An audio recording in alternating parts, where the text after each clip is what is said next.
Baba Nkosi yamakhosi, ngiyayikhetha inkosi enkulu unyazi lezulu Shembe wasebuhleni.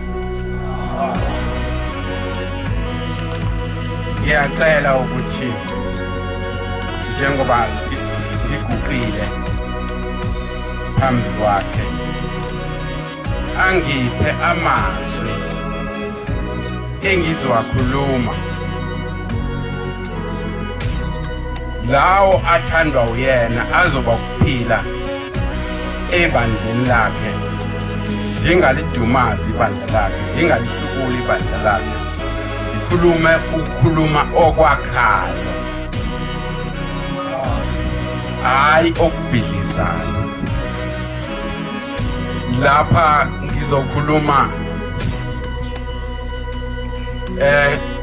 ngumqali wendlela, ngoba kule nkonzo inkonzo yesikhumbuzo somqali wendlela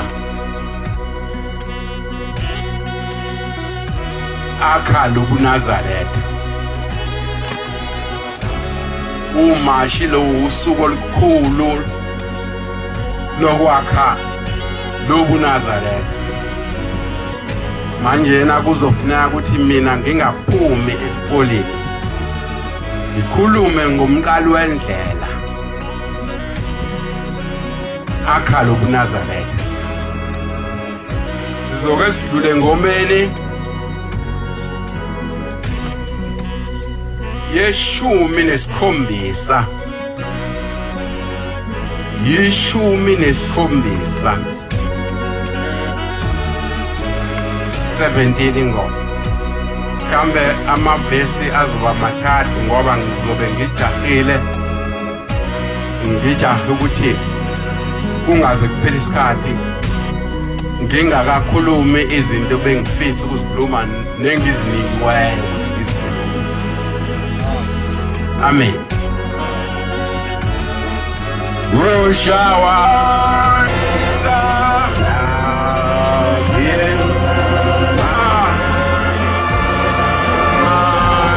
ngiyaphinda ngiyayikhetha inkosi enkulu unyazi lezulu lasebuhleni. Amen. Indaba engiyifuna kakhulu kule sihlabelelo ile verse engigcine ngalo la lithi sebefuna ukusephuca ubukhosi baphakade. Lesi sihlabelelo saqanjwa inkosi umqali wendlela. Sengizokhuluma ke ngomlando kuze kuzotholakala lesihlabelelo.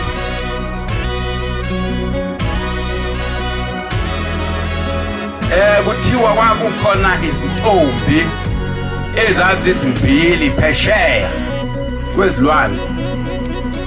Lezi zintombi kuthiwa zazamavolontiya, zazikholwa, zazithanda ukuba ziye esiguqweni ngaso sonke isikhathi, lezo zikhathi ezimiselwe isiguqo. Ngaso sonke isikhathi zaziya esiguqweni ziya kothandaza. Kwahamba kuthiwa kwahamba zathi mazithandaza esiguqweni kwakhuluma izwi emkhathini lathi lapho lanithandaza khona uNkulunkulu akasekho. uNkulunkulu usese South Africa la ikhona. Manifuna uNkulunkulu akasekho, uNkulunkulu la nithandaza khona. Zathi zithi ziphikelele ngokuthandaza laloku lelizwi libelesele likhuluma emkhatheni ukuthi lala nithandaza khona uNkulunkulu akasekho, usahamba uNkulunkulu usese South Africa, uNkulunkulu wabantu. Uma nifuna uNkulunkulu nina hambani niye South Africa, nifike eThekwini nibuze uNkulunkulu wabantu. Ofike baniyalele ukuthi ulapho uNkulunkulu wabantu. lezi zingane zabe sezibikela abazali bazo ukuthi manje nasinenkinga masithandaza lapha esibhuqweni ukhuluma izwi lithi la sithandaza khona uNkulunkulu akasekho, uNkulunkulu useSouth Africa, uNkulunkulu wabantu. Uma sifuna uNkulunkulu asihambe siye eSouth Africa, sifike eThekwini sibuze ukuthi ulapho uNkulunkulu wabantu, ofike basiyalela. Bathi abazali niyakufuna yini ukuya lapho eThekwini lapho khona uNkulunkulu wabantu? Zathi lezi ngane siyafuna ukuthi siye lapho siyombona lo uNkulunkulu wabantu okuthiwa akasekho la sithandaza khona. Manje sinike imali nje singajabula kakhulu, sihambe siwele siye eSouth Africa.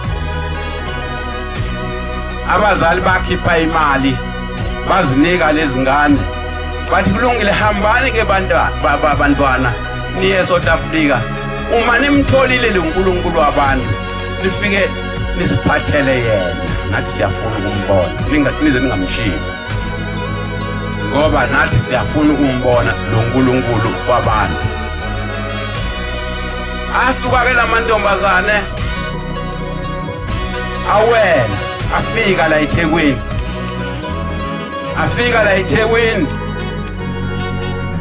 abuza ukuthi kwabanye abelungu abakhona la eThekwini ilaphi le ndawo lapha khona uNkulunkulu wabantu khona.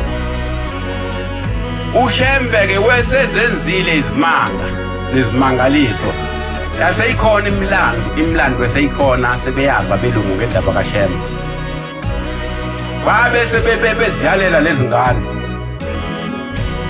baziyalele kuphakameni. Zahamba ke lezingane zaze zawufika kuphakameni lamantombazana. Efika lapha kuphakameni afika umqalo welela esewazi lamantombazana khona abantu abezayo. Washo kulabo agadayo ukuthi kukhona amantombazana azawufika la. Uma efika engifona nize niwathathe niwalethe lapha kimi ngikhulume nawo, adinga mina. Esho kulabo abagadayo. Nempela athi mayifika lapha esangweni bewabuza ukuthi singawanisiza ngani, athi amantombazana sicela ukubona uNkulunkulu wabantu. Sithunyiwe kuthiwa sizobona uNkulunkulu wabantu. Babe sebewathatha lamantombazana bahambisa bayisa ngale kubabamkhulu. Bathi athe fika ngale kubabamkhulu lamantombazana, kuthiwa ke ubabamkhulu wezazi zonke izilimi ezikhona. Wayesewathuma lamantombazana ewabuza ukuthi nganisiza ngani, iqhamukaphi, imvelaphi, yini enganisiza ngayo. Athi lamantombazane, thina baba singama-volunteers, siyasonda, sisuka phesheya kwezilwandle, manje na sisebenzisa ukuthandaza. Lapho la sithandaza khona esiguqweni ukhuluma izwi, lithi izwi emkhathini. Asekho uNkulunkulu la sithandaza khona, uNkulunkulu useSouth Africa, uNkulunkulu wabantu. Manje na ke sathi masithi siphikelele kwabonana ukuthi hayi kudinga ukuthi sihambe siyomfuna lo uNkulunkulu wabantu. Masifike eThekwini sofika simbuze lo uNkulunkulu wabantu, siyalele sifike size simthole. Manje sesifike khona ke la, sifikile eThekwini basiyalela bathi asihambe kanje saze sazofika.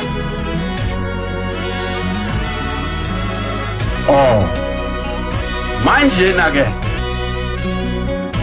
nithini ke? Athi lamantombazane cha sesiyabona ukuthi simficile uNkulunkulu wabantu. Amen. Uyena lo esikhuluma naye. Amen. Manje nithini ke nginenzeleni? Athi ke lamantombazane bathe abazali bethu uma simfica lo uNkulunkulu wabantu simthola size simthathe sibuye naye nabo bayafuna ukumbona. Manje ke ilokho ke nje esicelayo ukuthi njengoba sesificile sabona ukuthi wena sakholwa ukuthi uye uNkulunkulu wabantu, siyacela ukuthi sihambe nawe siphinde phesheya sokhombisa abazali bethu ukuthi simficile uNkulunkulu wabantu. Lase lithi izwi cha bantu bami ngeke ningithole, ngeke ngihambe nani, kwenele lokhu baningibonile, kodwa ukuthi ngihambe nani yephesheya ngeke, angabelwanga kanjalo. Akushongo ukuthi angiwele ngiyephesheya. Uma ngabe nje ningificile nje kuningi, asithi zithi le ngane obona ngani ekhaya ukuthi simtholile uNkulunkulu wabantu. Wathi bazobona, wathi umqalo wendlela bazobona ukuthi ngimtholile. Lungile eneliswane nina yiloko engitshena kona ukuthi cha hambani nifike nibatshene nimficile ke uNkulunkulu wabantu. Ukhona impela la eSouth Africa. Ayibonge inkosi. Zabe sesisuka ke lento sikhathazekile ngoba zazifuna ukuba sihambe naye ubabamkhulu. Sase ziyahamba ke zaphinda phesheya. Lesi sihlabele ke wasala wasiqamba ama-Afrika lawa yithina. Uthi ke phaphamani ma-Afrika usho ukuthini ngoba sebefuna ukusephuca lokukhosi baphakathi. Uthi kube ngivumile ngahamba ngaya phesheya ngahamba nalezi ngane, mbeni ngeke niphinde ningibone, bekodayiswa ngami phesheya. Iminute neminute kube imali, ukungibona kube imali, ukukhuluma kube imali. Manje ngithi ke phaphamani ngoba ngelinye ilanga kokwenzeka lokhu uma ningaphaphele. Sebefuna ukusephuca ubukhosi baphakathi. Uthi lo bukhosi kuzobe sokuphelile la kule ndawo sokuyovuka phesheya, kodwa lingeke nisaphinde ningibone.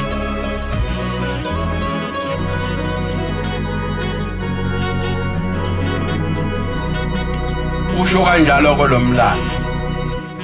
Zasizihamba ke lezi ngane zaphukela phesheya ke zafike zabatshena abazali simtholile uNkulunkulu wabantu, kodwa akavumanga ukuthi sihambe. Uthi akathunywanga phesheya, uthunywe eSouth Africa. Idluleke lapho ngesikhathi ubabamkhulu eqeda umsebenzi wakhe ewuzelela, uthi manje sengikwenzile konke engithunywe kona, lemithetho sengiyibekile yonke okuthiwa ngiyibeke yaleli sonto. Engicela ningisize ngakho-ke le mithetho nize ningayingezeleli futhi ningayiphunguli. Uyeza okuyena onikiwe amandla ukuthi le mithetho ayingezelele noma ayiphungule, ozohlala kulesihlalo engihleli kusona. Wayesho nje ngaleso sikhathi ke amakhosikazi la ayisagqoka amalokwe engakazifaki inkehli engakazibhinqi isidwaba. Ngaleso sikhathi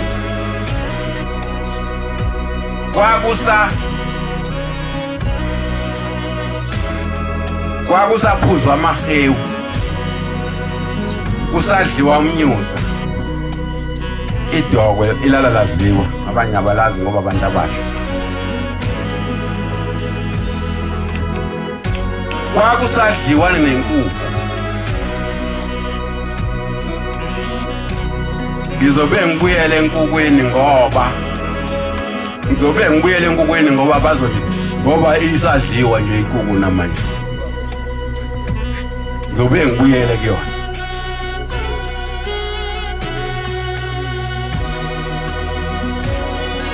Wahlala wasehamba ke umqalo wendlela. Wahlala ilanga. Uma lihlala ilanga zonke izinto ezengezelelwayo kuleli sonto zingezelelwe entabeni yomhlangano.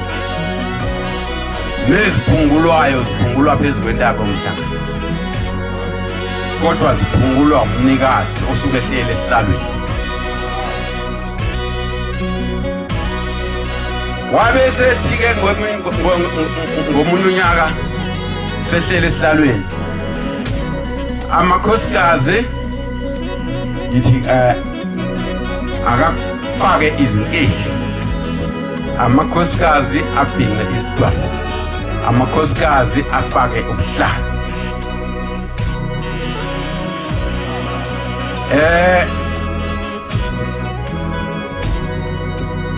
Amahewu yawavala belisonto. Idokwe ilala laziwa ngiyalivala ngelisonto. Inkukhu ngiyayivala kulelisonto. Umuntu omNazaretha angidingi ukuthi ngizwe kule kade edla inkukhu. Sayidla wena.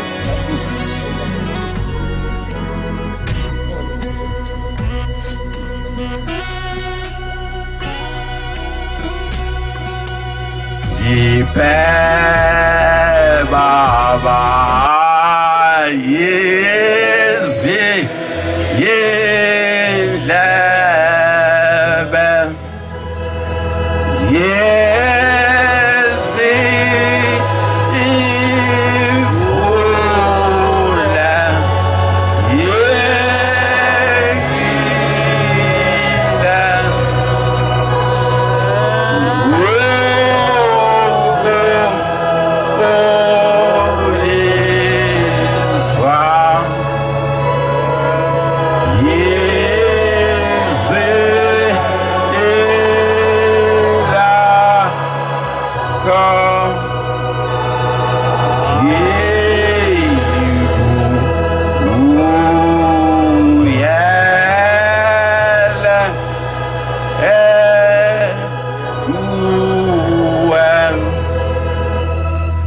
uthi-ke baba mkhulu lapha kunezingilosi eziningi nazo ziyibandla njengoba kukhona ingilosi yesabatha kukhona ingilosi yokuvuka umthandazo wokuvuka khona ingilosi yomthandazo wokulala khona ingilosi yomgidi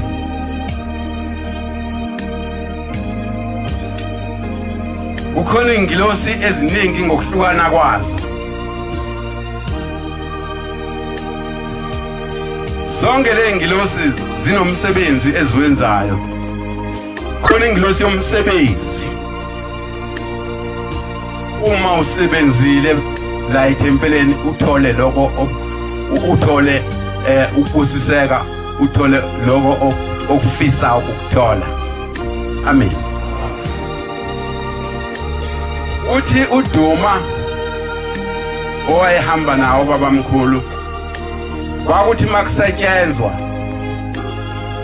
ukuthi ke manje ngizolinganisa nabanye ngeke babone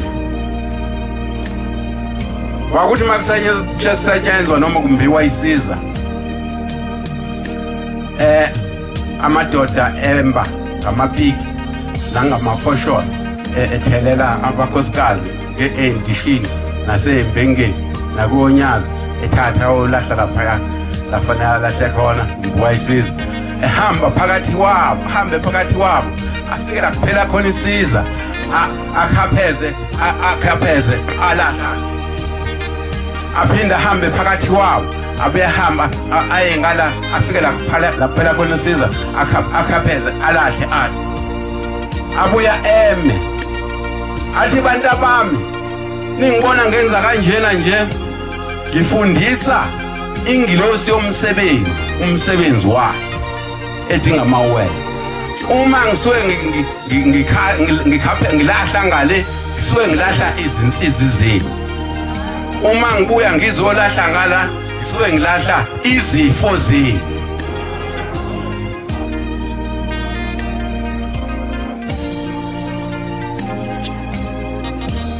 manje ke nakho-ke lapho ngikhona ngesikhathi ezibala zonke izingilosi azange ayibale ingilosi yokufa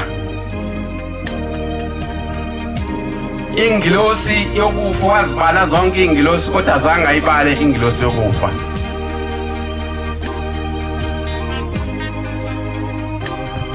uthi nize ningisize ningangezeleli kule mithetho esengiyibekile futhi ningayiphunguli uyezwe kuyena oyoba namandla okuyiphungula le mithetho noma ayingezelele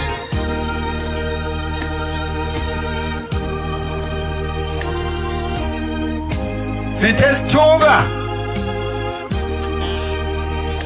sathuka manje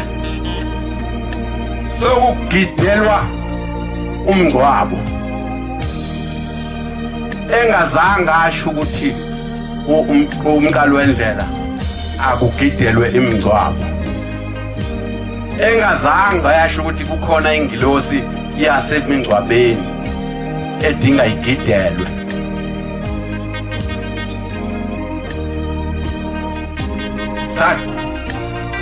sathi siyakhuza kwanhlanga zimuka nomoya sokugidelwa imingcwabo ngisho ilanga alizange lisho entabeni yomhlangano ukuthi manjena ngingezelela lo mthetho lokho ukuthi ugidelwe imingcwabo sokugidelwa imingcwabo manje uma uthi uyakhuluma ubonakala njengalomuntu ohluphayo uthi uyakhuza ukuthi hayibo akuzange kushiwo ukuthi akugidelwe imingcwabo la ekhaya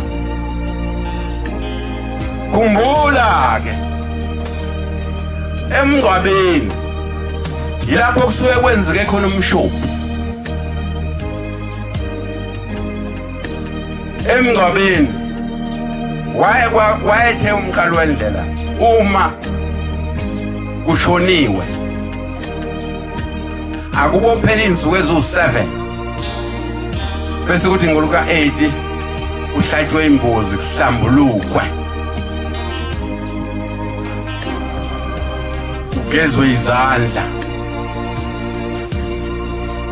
kuthe ngokuthi abantu ke basebenza manje basebecela ukuthi bacela ukuthi ngaleli langa mhla kungcwatshwa ihlatshwe lembuzi bese kuyahlanjulukwa inyongo nomswane nalaba yana ke abambayo babuyisa amapiki abo namafosholo abo bawabeke la uthelwa amanzi endishini kwezinye indawo alithelwe indawo ezimbili amanzi athathwa abekwe ngale hlangothini lamakhosikazi amanye abekwe ngala asehlangothini lamadoda ukhanyelwe inyongo nomswane nangala inyongo nomswane ugezwe izandla uhlambulukwe laba abamafosholo namapiki bachela amapiki abo ngoba akufuneki mangabe bagoduke nalezinto baye emizini yabo ngoba kade sike emshophi bathathe umshophi bawise emizini yabo.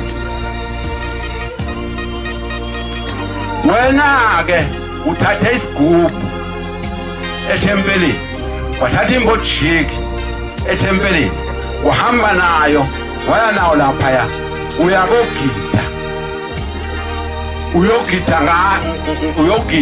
uyogidela wena isidumbu noma uyogidela umngcwabo.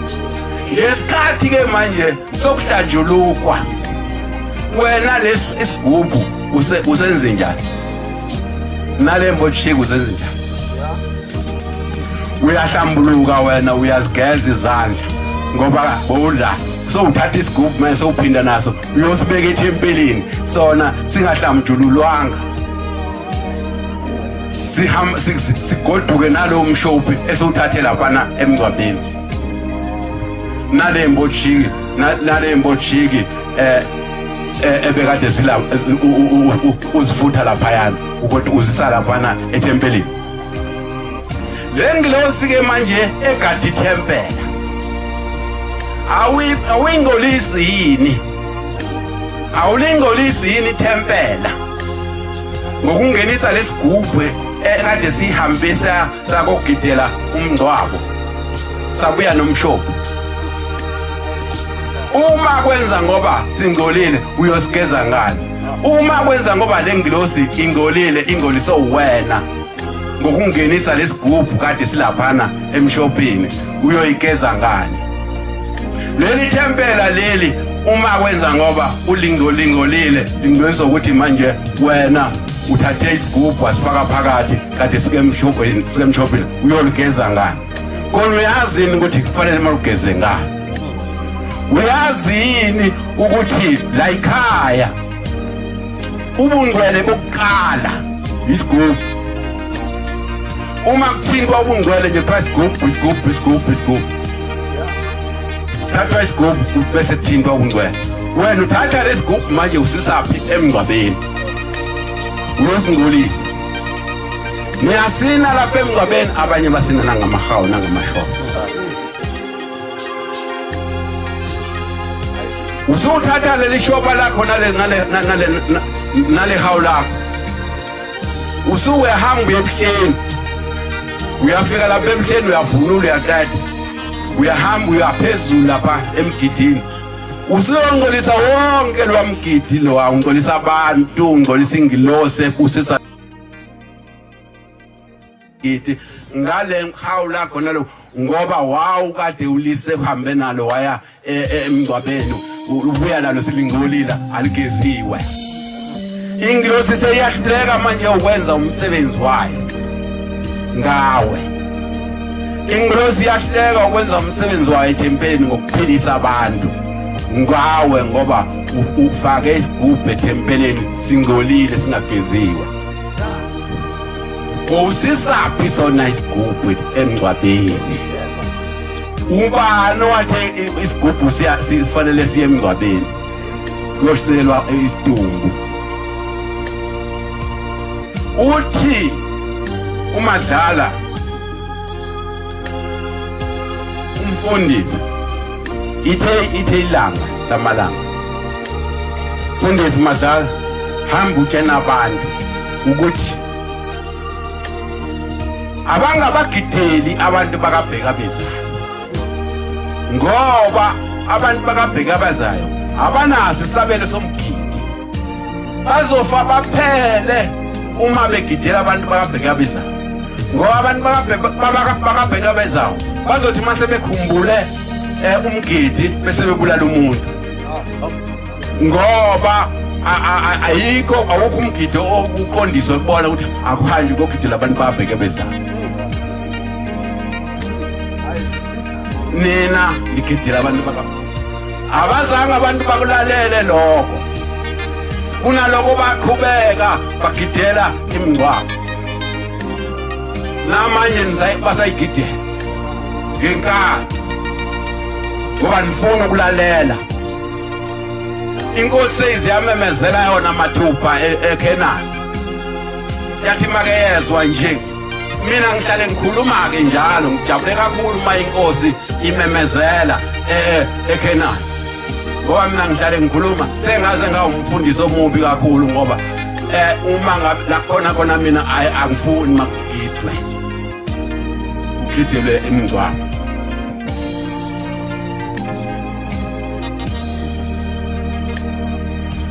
Ngithi-ke engathi singakulalela lokho kushiwoyo ngoba yathi inkosi umqali wendlela akungagezelelwa futhi kungaphungulwa thina asingangezeleli lemithetho sekumthetho manje ukuthi kugidelwa imingcwabo nabantu abangakholwa bathi hawu ake nisigidele phela lapha emngcwabeni sicela amanazareti asigidele lapha ngoba sekuyinto efana nomthetho engezeleliwe yithina okwathiwa asisize singayingezeleli le mithetho seyenele.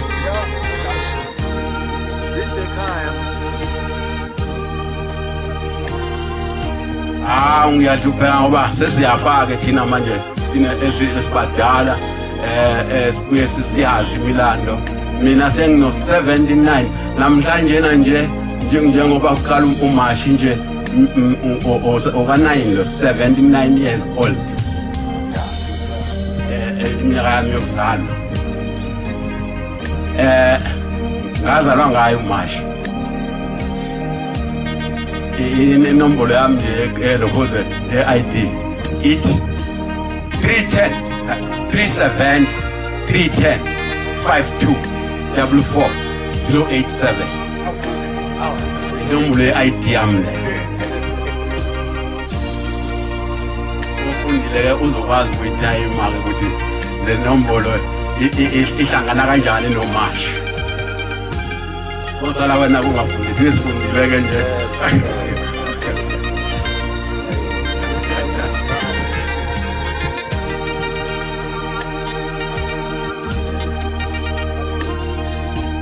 Ndiyabuya-ke ndiyalapha-ke manje sengiye enkokweni ngishilo ngathi ngizobuyela enkokweni ngoba ngithintile kuyona ngadlula.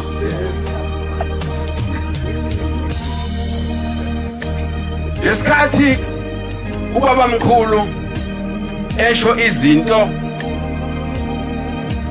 ezingakudingi ukudliwa ezingakudingela ukudliwa kuleli bandla lamaNazaretha azange ayisho inkukhu ukuthi ayingadliwa. Kuthiwa-ke wathi ngelinye ilanga ubaba mkhulu wayehamba namakholo ayidlazana hambe shumela ivangeli bafika eduze komuzi womuntu kwelisihlahla indlela idlula ngaphandle. Wayesethi asiphumule labantu abami emthunzini base behlala abazalwane abahamba nenkosi yahlala inkosi nayo. Waseqhamukisa ngoma sizihambela nje ngendlela inkukhu zalomuzi zihamba yonke le ndawo. Sadlula sathi masithi ukudlula kancane nje sase sifele isikhwehlele sangoma. Yase inkukhu isiphuthuma isidla lesikhwehlele. Wathula ubaba mkhulu wayibuka le nkukhu. Sathi mase simama lapha esangoma wakala ukuthi mayikhuluma nabantu ngeke sisezwa. Wathi bantu bami nibonile into enziwe inkukhu. Bathi abantu siyibonile baba. Yenzeni inkukhu? Bathi baba idle isikhwehlela sesangoma. Wathi kusho ukuthi inkukhu le ayihlambulukile ingcolile. Njengoba ngingazange ngisho ukuthi le inkukhu ayifanele ukudliwa, sengiyasho ke manje ukuthi inkukhu ayifanele ukudliwa umuntu wokuNazaretha. Kodwa ke abantu abami ngoba niyahala, niyahlupheka niyahala, ivaleleni inkukhu insuku eziwu7 bese kuthi ke ngeluka 8 bese yayihlambulula bese uyayinqoma.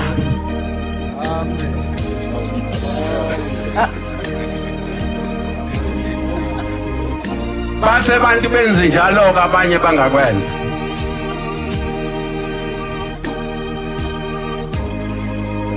Uma ke uhlala isihlalo ilanga lihlala esihlalweni lithi ke mina angiyikhuluma indaba yenzuku eziwu7 ezasho ubaba. Mina ngithi umuntu omNazaretha akayidli inkukhu esho phezu kwentaba. Umuntu omNazaretha akayidli inkukhu. Abanye babambelela kulowo ndawo uthi hayi ubaba mkhulu phela wethe inkukhu ayiboshwa izinsuku eziwu7. Cha uthi ngibalezo insuku eziwu7 ezasho ubaba mina ngiyaziphelisa ngithi mina inkukhu ayingadliwa umuntu omNazaretha. Amen.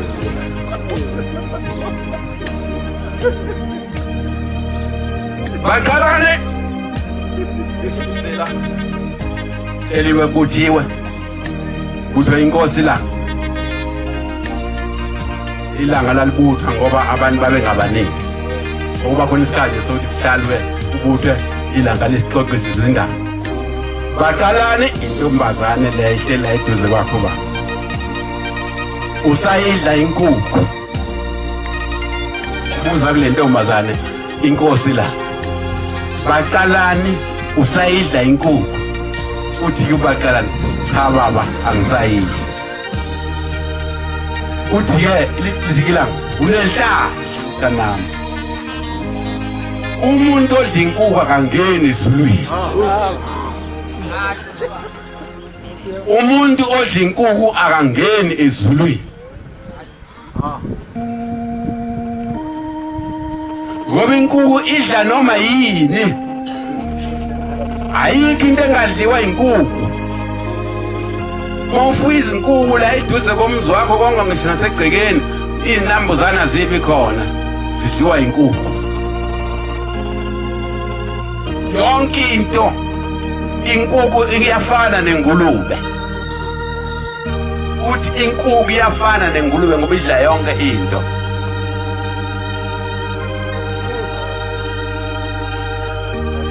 Umlilo akhuluma ngontandokazi ke manje inkukhu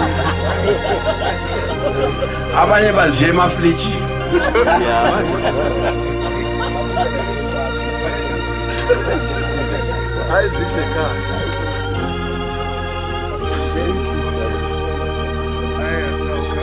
ibuyela lapha ke wena uthi wena hayi mina ngoba angiyidli lenkukhu le efuywayo ngidla yasesitolo. Le yasesitolo iyokwakhiwa ayinayise. Into isilwane esingenayise asihlambulukile asifanele uNazaretha. Isilwane esingenayise asifanele umuntu omNazaretha asihlambulukile. Ake ngifunde le ncwadi. Levi 20 verse 7. Le ncwadi ayivama ukufundwa inyanga yezulu. Levi 20 verse 7. Fundele mangabe uyithola.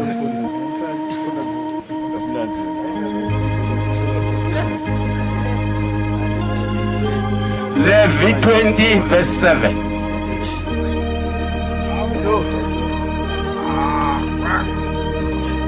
Ngakho zingweliseni nibe ngcwele. Ngakho zenzeni nibe ngcwele Ukuba nginguJehova uThixo wenu. ngokuba mina nguJehova uThixo wenu.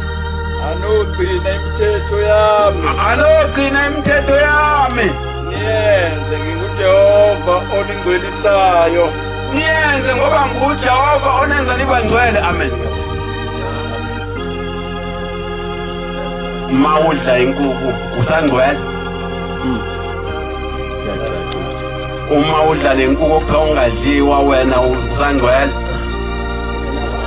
engenababa nenobaba ziyafana ngoba lalelana niyabona kumanje nje kunabantu abasha abayizingane abanesifo samathambo esifike nale nkukhu le engenayise. Abantu bonke manje sebegula ngamadolo bahamba bevendlezela ngoba badlala inkukhu ezalwe inesifo samathambo. Inkukhu le engenayise inesifo samathambo ngisho ihamba ithi vendle ilale phansi ngesisu ngoba kugudlana amathambo. Ayifanele ukudliwa umuntu omNazaretha. Senihlupha inkosi njalo, awu baba mina ngiphethwe amadolo akuvuma ngihambe. Uyidlelani wena inkukhu engenayise?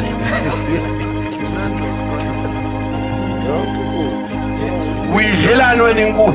Thina esikhathini esazala ngaso yayingakabi khona inkukhu yokwakhiwa, abantu babephila saka, kwengekho umuntu onesifo samathambo. Wena sewuyaziwa nasekhemisi mawuqhamuka ukuthi nangu uzofuna amaphilisi amathambo.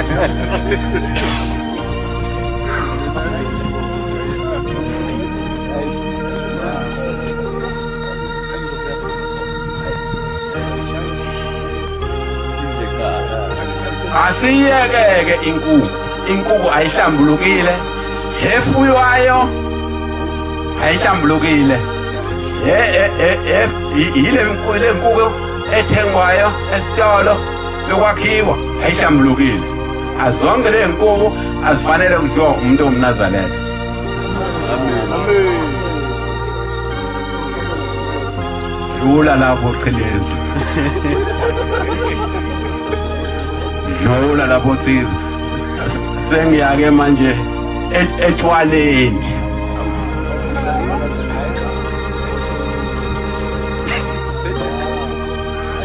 AmaNazaretha agaya utshwala uma enza umsebenzi. Wakuthiwe umuntu oyinazaretha akangabugayi utshwala noma ngabe wenza umsebenzi. Ungakuthinti ngisho nangesandla. Ithi inyanga yezulu nina maNazaretha abantu bemindeni yenu nibenza on and off ngoba nifike nibakhiphe esikogweni nibafake ezulwini bese nibuya nenza utshwala bakhishwe sihambani yophuza utshwala. Ngesikhathi bebuya laphana kade sebephuza utshwala kuthiwa wo imani ngcolile phindana emuva nephuza utshwala.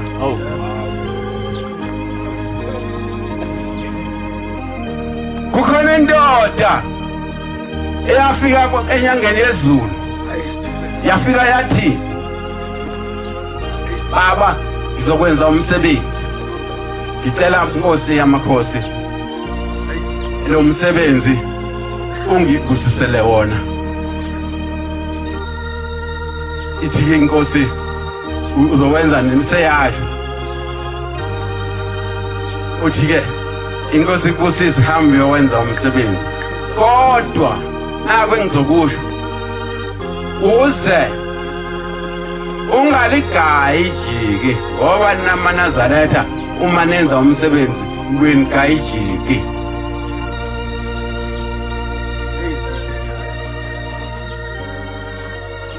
Wathi hayi baba ngeke siligayi, aseyahamba.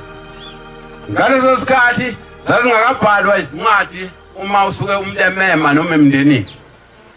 Seyaphuma ke seyasuka kuyahamba ke hambe mema umeme umndeni uma efika noma lapha khaba bomncane. Hawu sabona ndodana? Oh yebo baba mncane. Hawu ngabe kwenze njani? Hayi baba mncane zokubikela nje ukuthi soba nomsebenzi kule nyanga hlakabani so hlaba inkomo lapha ekhaya. Oh awuyaza inhlekele yonto. uze usizeke ndoda. Nigaya utshwala phela ningayenzi lento enizayo mana zethu. Amuntu aqhumuze enkulu inkabi le uyasuka lapho akaligayi nje. Khumbule phela ukuthi baba mkhulu. No mkhulu. Babe phuza.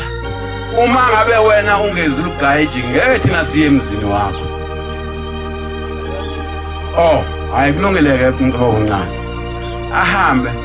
Ahambe khuluma eshumayela ivangeli. Bemtshena into ukuthi into eyodwa ukuthi akagayiji. Uyafika ekhaya nkosikazi.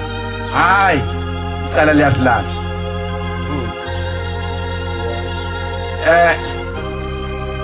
Umndeni ufuna utshwala. Kusho ukuthi ke uzoligayiji. Uma senza lo msebenzi. Nkosikazi uzwa ngendoda. Shaya insuku ke lezo ke. Agaye unkosikazi ijiki. Ufika umndeni, uhlatshwa inkomo, kudliwa inyama, kuphuza utshwala. Uhlakazeka, bahlakazeka abantu, uhlakazeka umndeni. Ngemva kwalokho ugula ingane ishona. Uphinde kugula ingane ishona. Abaleke ayenyangeni ezulu. Awu baba, naku sengixakekile. Yini manje kwenze njani? Awu baba selongenza umsebenzi. Sokugula kwagula ingane yashona. Kwabe kwaphinde kwagula enye yashona. Ithi inyanga ezulu mkhomba ngomuntu. Ngathini wena? Angishongo ukuthi ungaligaya ijiki. Uthangenzini manje? Awu baba, ngicela ufefe, ngiyazi ukuthi wena uzongisiza ingane zami ziphelile. Kulungile ke ngizokusiza. Ubani wateka ijiki? Umndeni baba. Hamba ke uma ungenazo imbuzi uthenga imbuzi, mayikhona ubambe sibayeni. Hambe ufike uyemsamo, ufike uxolise emndenini. Uthi uyaxolisa. Ngeke uphinde uligaye ijiki. Uma wenza umsebenzi. Zobe seziyayeka ke ingane zakho ukufa. Nempela ke ingane yahamba le ndoda yafika yashisa impepho yase ikhuluma emsamo yaxolisa emndenini yayihlaba imbuzi yayiphanyeka phezulu yabe seyidliwa ngakusasa kwabese kuyema ukufa kwezingane. Amen.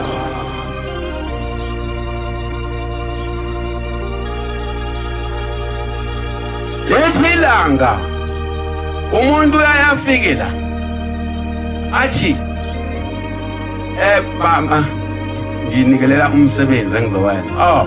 Nginikela umsebenzi engizowenza. Uzowenza nini? Abesesho. Kulungile ke inkosi kusise. Abese uma efika ke ekhaya kushaya lezo nsuku abese wenza umsebenzi agaye ijiki. Uthi sibese sisuka ke ngomoya thina boshembe sesiyobusisa lo msebenzi. Usethi siqhamuka nje esangweni sibe kuba kuza insosho yephunga lotshwala. Uthi bese siyema.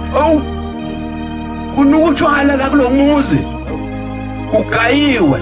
Uthi bese ngiyajaba. Uthi ngibese ngiyajaba. Ngibese ngijika. Ngiphindele emuva ngasawubusisanga lo msebenzi.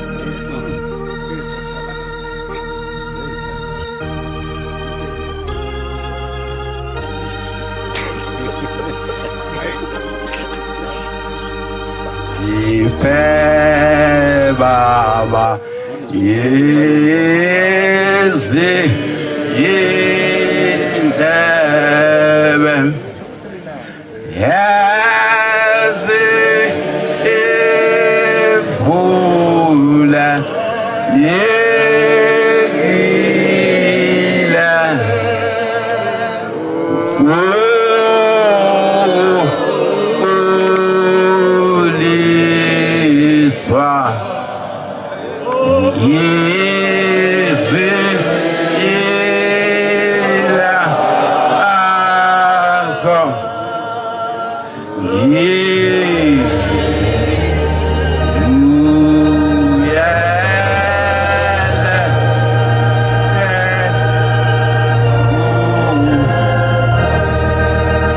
laba bantu bashumeza umuntu bamshumeze bemhlanganyele azaphenduke ayikhethe inkosi.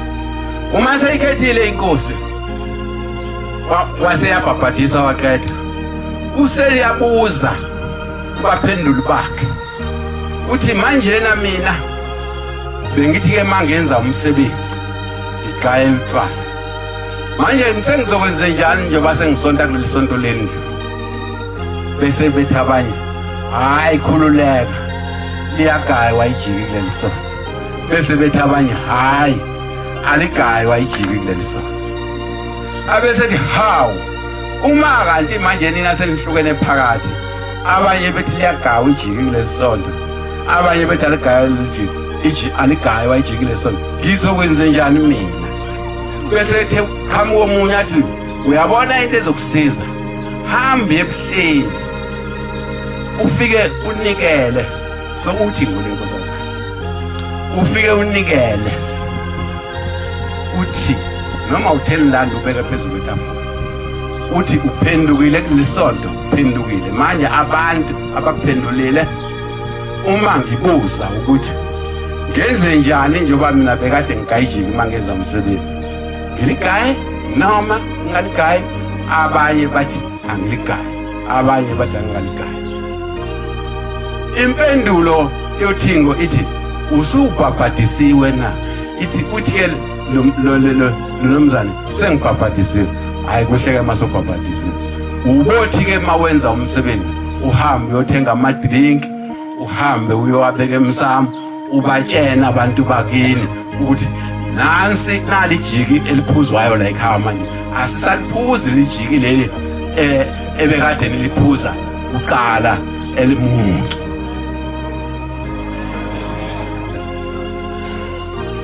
Nempela ke le ndoda yathi maseyenza umsebenzi yahamba eyothenga amadrinki amajuzi yabeka lapha emsamo yathela amajuzi kojeke yabatshena ukuthi nali jiki eliphuzwayo manje la ekhaya asaliphuzi lijiki bathi bekade niliphuza ngoba sesama Nazareth. Wathi ke ngemva kwaloko bafika amakhehla athi hawu kodwa ngokade uhlelephi naleli jike limnandi kangaka ososipha lona namhlanje ungabuye uliyeke leli jike elimnandi kangaka osipha lona usigayele lona njalo.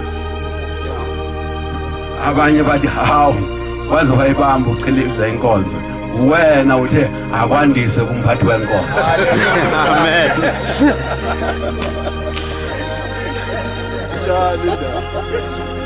Uthe akwandise umphathi wenkonzo useyandisa ke manje na ushena.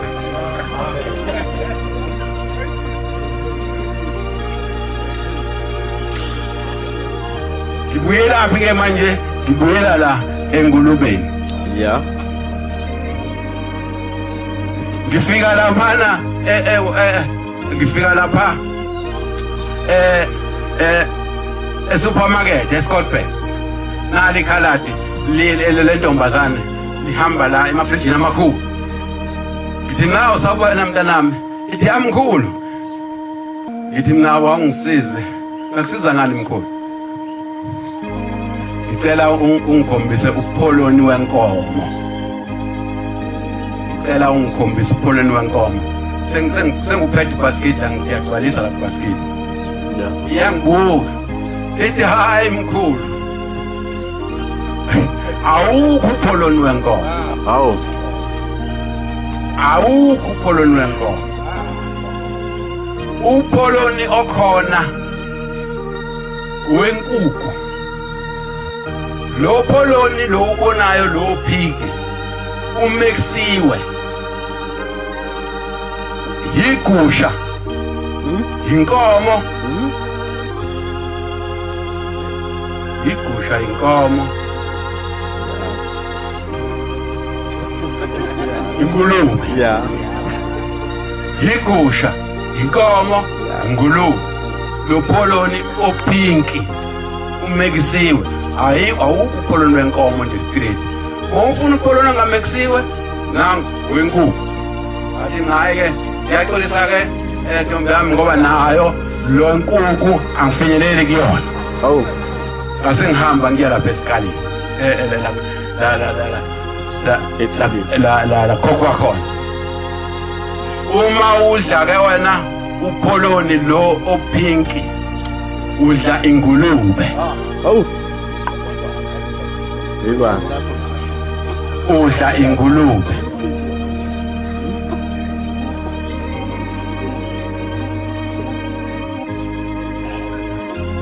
Ake ngidlulela kule ndawo izaze ngikhohle konke engiyibonile enhle Nkosi yamakhosi yenziwa ikomiti lakho leli liholwa uLthuli ngezinsuku zakhisimusi lathengela izintandane ukudla abantu abadingayo abahleli bengazi ukuthi bazokuthatha phi into edliwayo noma kudliwa izinto ezimnandi. Ngiyabacelela Nkosi yamakhosi yazi lezulu Shembo ingcwele ukuthi ubaphe izibusiso labantwana babakhule. Amen. Benze into enhle kabi bapha izinkedama abantu abangazi ukuthi bawolala bedleni makudliwa izinto ezimnandi bona bayabuka izingane zabo zihambe ziyohlala zekomakhelwane la zigabiselwe izingane zakomakhelwane ngoba emakubo azikho izinto ezimnandi ezidliwayo.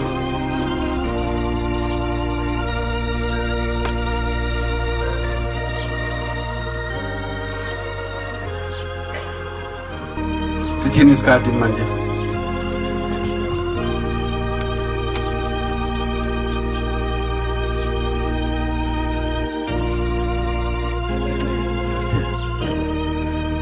Ngiyaxolisa kakhulu. Shayo past 10. Kodwa ke yinina. Entabankulu kumphathi wenkonzo. Yeah. Sokuyandiswa ke manje. Umphathi wenkonzo.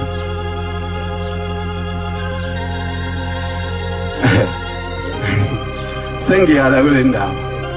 Uthi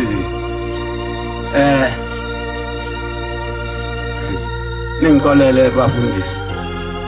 Ngoba kwakhona abafundisa ukuthi makwenza ngoba ukhulume waphazama bakuvimbe lapha eminyango. Awukhulume ukuthi bowuthini wena mawuthi. Angazi ngaba sekhona labo bafundisa abanjalo. Bowuthini wena mawuthi. Umuntu abesexakeka nje. Evinjelwa ngale ngaphandle. Ekade phethe inkonzo. Ithike mina ngelinye ilanga uthi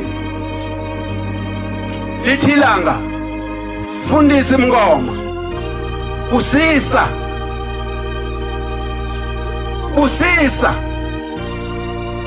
sokuphela inkonzo usiyabusisa ke umngoma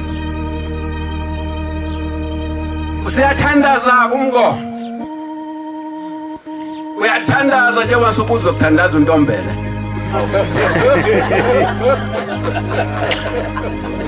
Uyahita into ngasibuki belithekisa uzofika emjebheni.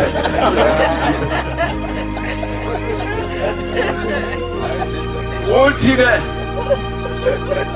amen. Usethi mfundisi mina bengingashonga ukuthi thandaza ngoba bese kuthandaziwe nawe futhi bese uthandazile bengithe mina busisa wena sewuyasuka uyathandaza. Umuntu onelungelo lokuthandaza yimina Shem ngoba ngesikhathi nina nithandaza nonke mina ngiyathula ngilalela imithandazo yenu bese ngiyifaka emashalofini ngiyifake ngeendawo zayo ngeendawo nothi mase niqedile kuyima ngiqala phasi ke mina ngithandazela le mithandazo yini.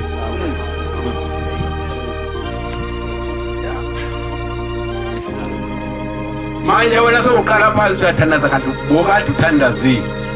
Wathi mayesefundisiwe ke umfundisi uMngoma ukuthi ukuthandaza kuhlukene nokubusisa. Wayethi mayebusisa athi uNkulunkulu omkhulu, uNkulunkulu umoya kaThixo kuze kube ngunaphakade. Amen. Seqedile ubusisile. Uthi uDuma wathi mayesifundisa ubaba mkhulu ukubusisa mawukade ma uzodla. Athi Nkosi ubothi Nkosi busisa lesipho esiphambi kwami esijabulisa umphefumulo nomzimba sibe impilo uma ngisidlile ngegama lakho shembe kuze kube phakade. Amen. Busisa ke lo inempandla ilokhuze isokufabika kai ikhanda lihleli ilanga lihleli phezulu ekhanda. uNkulunkulu wazakha ngokuzazi inwele zisivikeli ekhanda lomuntu. Siyamsiza umuntu. Manazaretha ingcwele. Ngiyanifisela ukuthi sikwenze okushiwo ushembe. Singaphambani nezinto ezisho ushembe. Singagidi emngcwabeni. Singayidli inkukhu.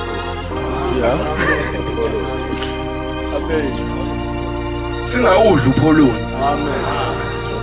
Singathengi ebusha asho njalo umuntu ilanga lamalanga. Lathi ningathengi ebusha labelungu ngoba kukhona ingulube. Ummese usika ingulube usika nenkomo. Nalesigqiki lesi umuntu okuhlehlela kusona isinya lesiqalo sinya kwenziwa ndawonye konke lokho inkomo igusha ingulube. Uma uthenga ebusha labelungu udla ingulube. Uma ufuna la kukilini khona ubofuna isilaha lesilumane. Silumane ahlangana nengulube. Thenge khona ke inyama yakho ozoyidla ehlambulukile.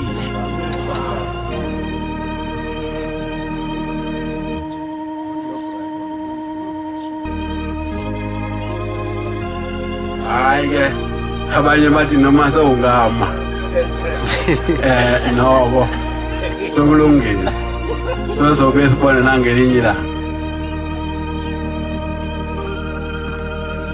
Sezobe sibona kodwa nansi indaba ebengicela ukuthi ngingayishiye ngoba le ndaba iyalona isonto. Lithi ilanga lamalanga zimbili izono ezingenayo intethelelo la ekhaya. Zimbili izono ezingenayo intethelelo nakancane. Kumbe ezinye mhlawumbe. Kodwa lezi ezimbili uma uyindoda